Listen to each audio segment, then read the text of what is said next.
आज की कहानी का शीर्षक है कठिनतम परीक्षा। एक गांव में दो पति पत्नी रहते थे।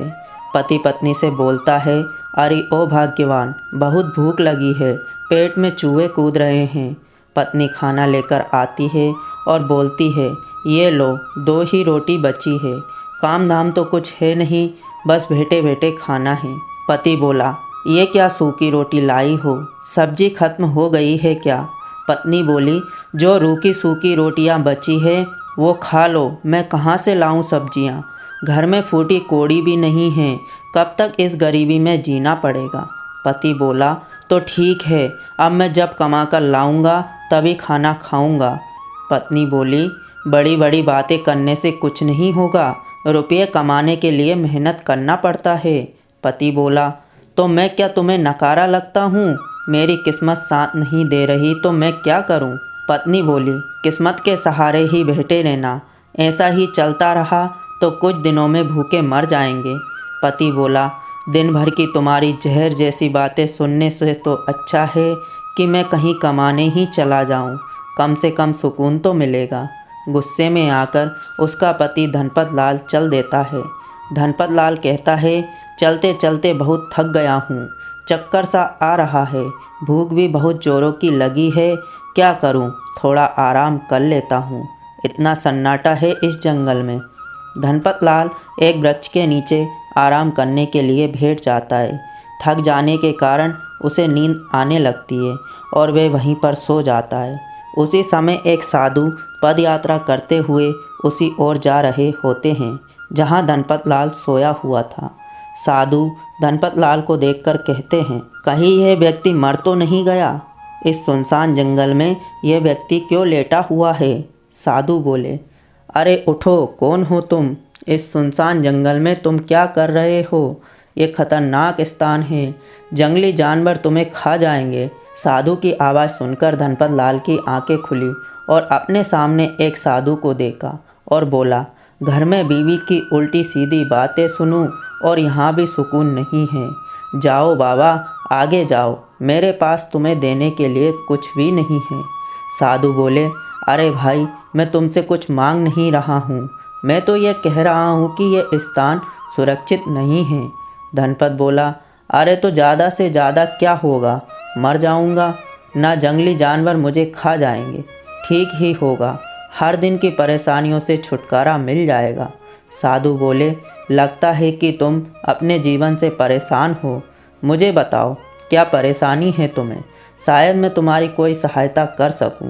धनपत बोला, अरे बाबा, क्या बताऊं, परेशानी तो बहुत है, भूख बहुत तेज लगी हुई है, लेकिन कुछ खाने को नहीं है, घर में बीवी की डांट सुनता हूं और बाहर कोई काम नहीं मिलता, आखिर करूं तो करूं क्या, कुछ समझ नहीं आता।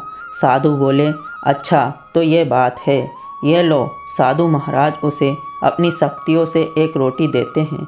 धनपत बोला, अरे बाबा, क्यों मजाक करते हो, इस एक रोटी से क्या होगा, ये तो मुंह में ही रह जाएगी, पेट में तो जाएगी ही नहीं, 20-30 रोटियां हो तब तो मेरी भूख शांत होगी।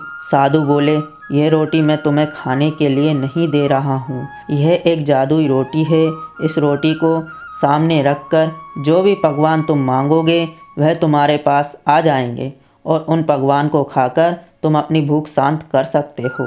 धनपत बोला, वाह साधु बाबा, आप तो भगवान हो, दीजिए ये जादुई रोटी। साधु बोले, लेकिन रुको, इस जादुई रोटी का कभी भी दुरुपयोग मत करना, इससे उतना ही भोजन मांगना जितना कि तुम खा सको, अगर पूरा भोजन ना खा सके तो एक भयानक राक्षस प्रकट होगा और वह फिर तुम्हें खा जाएगा। धनपत बोला, अरे बाबा, कितने साल हो गए मैंने भरपेट भोजन नहीं किया, अच्छे अच्छे पकवान कभी नहीं खाए, मैं सब खा लूँगा, कुछ भी नहीं बचेगा, दीजिए यह जादुई रोटी। धनपत लाल वह जादुई रोटी साधु बाबा से ले लेता है और उसे अपने सामने रख लेता है और कहता है, ए जादुई रोटी, मुझे बहुत सारा खाना दो, अच्छे अच्छे पकवान दो। उसके सामने तरह तरह के पकवान आ जाते हैं। वह बोलता है, अरे वाह वाह, इतने सारे पकवान, जल्दी जल्दी खा लेता हूँ, रात भी होने वाली है। वह सारे के सारे पकवान ख़त्म कर देता है।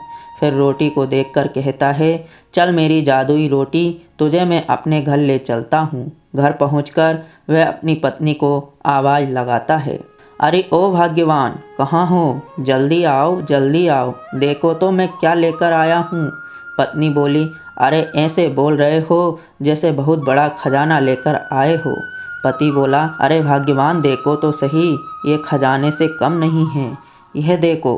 पत्नी बोली, हाय रे मेरी किस्मत, यही करने गए थे, ये झूठी रोटी किसकी उठा लाए हैं। हे भगवान, कैसा पति मिला, अब दूसरे की फीकी झूठी रोटियां भी खाने लगे हैं, यही दिन देखना बाकी रह गया था। पति बोला, अरे भाग्यवान, ये कोई मामूली रोटी नहीं है। पत्नी बोली, चुप करो तुम, कहीं तुम पागल तो नहीं हो गए हो। हे भगवान, किस मनुष्य घड़ी में मेरी इस आदमी से शादी हुई थी। पति बोला, बस करो भाग्यवान, ये जादुई रोटी है। फिर धनपत लाल ने अपनी पत्नी को सारी बात बताई। पत्नी बोली, क्या सच में ऐसा होता है? क्या ये जादुई रोटी अच्छे अच्छे पकवान देती है? पति बोला, अरे हाँ भाग्यवान, तुम इसको सामने रखकर जो भी खाना मांगोगी जादुई रोटी तुरंत देगी। पत्नी बोली, तो ठीक है। फिर वह जादुई रोटी को सामने रखकर अच्छे अच्छे खूब सारे पकवान मंगवाती है और पकवान आ जाते हैं। फिर वह कहती है, कितना समय बीत गया अच्छा और स्वादिष्ट खाना खाए हुए, आज तो मैं पेट भरकर खाना खाऊंगी। और वह सारा खाना खा लेती है। जब यह सब कुछ चल रहा होता है तो एक चोर छुपकर वह सब देख रहा था। चोर बोला, अरे वाह, ये तो गजब की जादुई रोटी है, आज इसे ही चोरी करूँगा। इधर धनपत लाल उस जादुई रोटी को टेबल के ऊपर रखकर सोने चला जाता है और चोर उस जादुई रोटी को चुरा लेता है। चोर अपने घर आकर जादुई रोटी से स्वादिष्ट पकवान मांगता है और ढेर सारे पकवान उसके सामने आ जाते हैं।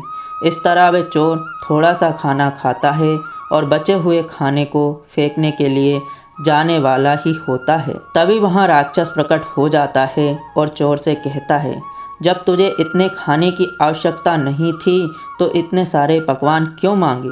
ये सारा का सारा खाना खा, नहीं तो मैं तुझे खा जाऊंगा। चोर को समझ नहीं आ रहा था कि आखिर उसके साथ ऐसा क्यों हो रहा है।